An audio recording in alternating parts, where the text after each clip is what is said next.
চলে এলো পবিত্র মাহে রমাদান, মুসলিম উম্মার সবচেয়ে দামি ও সম্মানিত এক মাস, যে মাসে গুনাহগার বান্দাকে দেয়া হয় মুক্তি।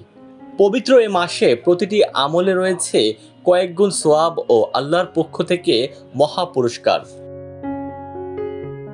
যেহেতু রমজানে সারাদিন সকল প্রকার পানাহার থেকে বিরত থাকতে হয়, তাই ইফতারে ভোজন রসিকরা হরেক রকম খাদ্য গ্রহণ করে থাকেন।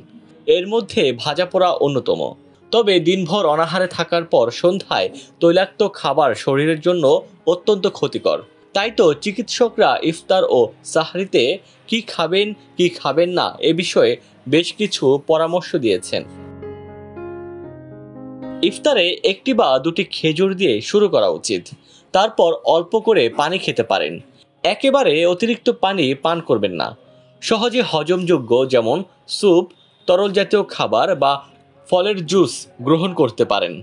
আর ভাজা পোড়ার পরিবর্তে দই চিড়া সহ বিভিন্ন ফলের মিক্সড ফ্রুট বা সালাদ খেতে পারেন।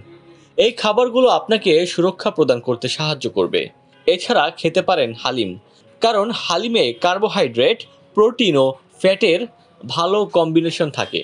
যদি রান্নার কোনো ঝামেলা না চান, তাহলে ইফতারে বিভিন্ন সবজি, চিকেন, ডাল ও চাল দিয়ে একসঙ্গে মিক্সড করে খিচুড়ি রান্না করতে পারেন।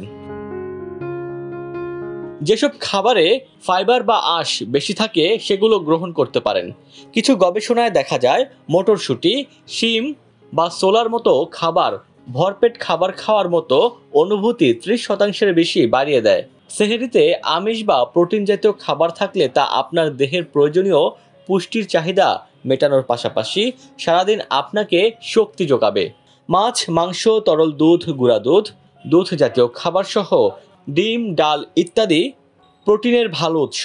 তাজা শাকসবজি দেহের প্রয়োজনীয় ভিটামিনের একটি নির্ভরযোগ্য উৎস। তাই সেহরিতে প্রতিদিন সবজি খাওয়া উচিত।